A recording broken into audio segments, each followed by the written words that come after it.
बात की जाए तो इलेक्ट्रिक बल्ब की, तो इलेक्ट्रिक बल्ब क्या है और इसकी डिस्कवरी किसने की थी, कौन से ईयर में की थी, और इलेक्ट्रिक बल्ब को जो 3 फैक्टर मिले थे जिसकी वजह से वो ज़्यादा मशहूर होगा, थॉमस अल्वा एडिसन को ही क्यों इसका क्रेडिट मिला, इसके बारे में आज देखेंगे। तो हमने पिछली वीडियो में पढ़ा था कि इलेक्ट्रिसिटी क्या होती है, उसके बाद हमने पढ़ा इलेक्ट्रिक चार्ज एसआई यूनिट और इसकी डिस्कवरी के बारे में भी हमने पढ़ा था। अगर आपने वो वीडियो अभी तक नहीं देखी तो डिस्क्रिप्शन में लिंक दिया गया है, वहाँ से आप देख सकते हैं। और मेरे पेज को फॉलो, और अगर यूट्यूब पर देख रहे हो तो सब्सक्राइब कर लें।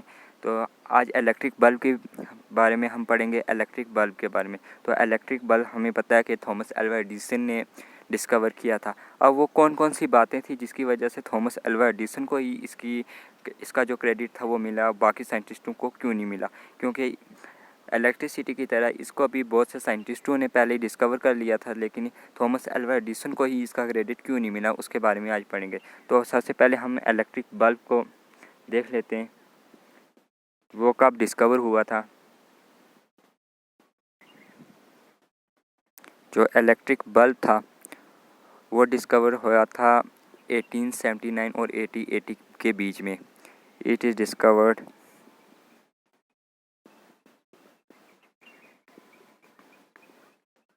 in 1879 by Thomas Alva Edison.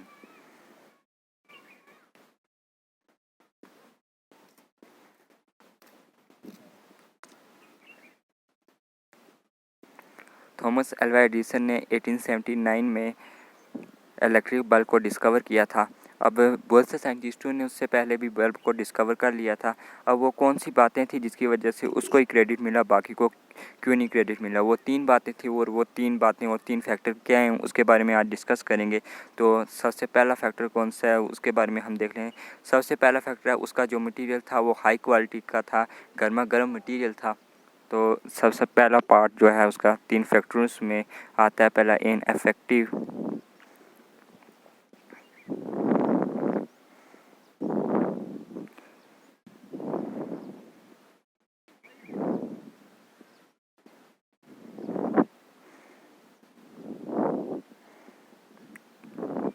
उसका जो मटेरियल था वो हाई क्वालिटी का था, और वो गर्मा गर्म मटेरियल था, बहुत अच्छा मटेरियल था बाकियों के मुकाबले में। बाकियों का जो मटेरियल था वो थोड़ा सा ख़राब था, लो क्वालिटी का था।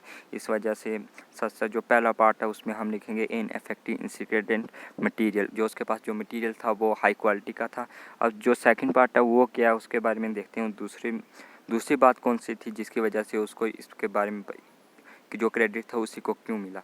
और जो दूसरा पॉइंट है वो है उसके जो बल्ब था वो ज़्यादा ग्लो कर रहा था बाकियों के मुकाबले में। तो हम ये लिख सकते हैं आ हायर वैक्यूम देन अदर्स। जो उसकी डेंसिटी थी वो बहुत ज़्यादा थी दूसरों के मुकाबले में। हम ये लिख सकते हैं आ higher vacuum than others.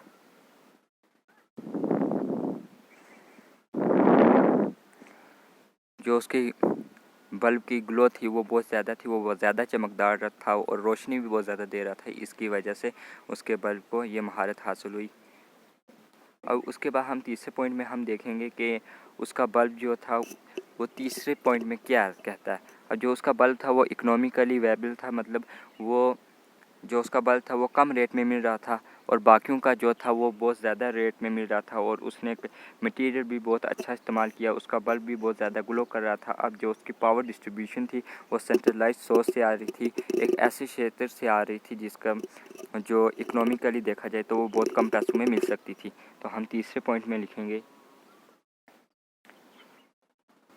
Power distribution from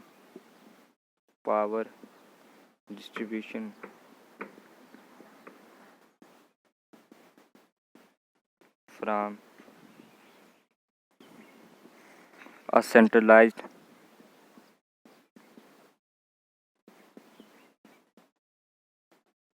source economically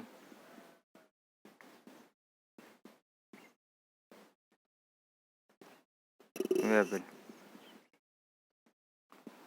जो वो पावर इस्तेमाल कर रहा था वो मरकज़ी तौर पर देखा जाए तो मरकज़ी ज़रिए से आ रही थी, और इकोनॉमिकली वेबल थी वो बहुत कम पैसों में मिल रही थी। इसकी वजह से उसके जो बल्ब के क्रेडिट था वो उसको मिला, बाकी साइंटिस्ट को इसलिए नहीं मिला। पहला तो उसने इफेक्टिव इंसिडेंट मटेरियल यूज़ किया, जो हाई क्वालिटी का मटेरियल यूज़ किया। उसके बाद उसका बल्ब जो था वो ज़्यादा ग्लो कर रहा था दूसरों के मुकाबले में, और जो उसकी पावर थी वो डिस्ट्रीब्यूट हो रही थी सेंट्रलाइज सोर्स से, मरकज़ी ज़रिए से वो डिस्ट्रीब्यूट हो रही थी। इस वजह से, और इकोनॉमिकली देखा जाए तो वो बहुत कम पैसों में लोगों को मिल सकता था। इसी वजह से थॉमस अल्वा एडिसन को ये बल्ब का क्रेडिट मिला, बाकी साइंटिस्ट को इसी की वजह से नहीं मिला। अब हम नेक्स्ट वीडियो में हम देखेंगे कि जो इलेक्ट्रिसिटी है वो कैसे बनकर पावर स्टेशन में जाती है और पावर स्टेशन से आगे हमारे घरों तक कैसे पहुँचती है। तो हम नेक्स्ट वीडियो में देखने वाले हैं a brief history of electricity. तो उस वीडियो को ज़रूर देखें। उसको देखने के लिए अगर आप फेसबुक पर देख रहे हैं तो फॉलो करें, अगर आप यूट्यूब पर देख रहे हैं तो सब्सक्राइब करें। I hope you understand this topic. Thank you for watching this video.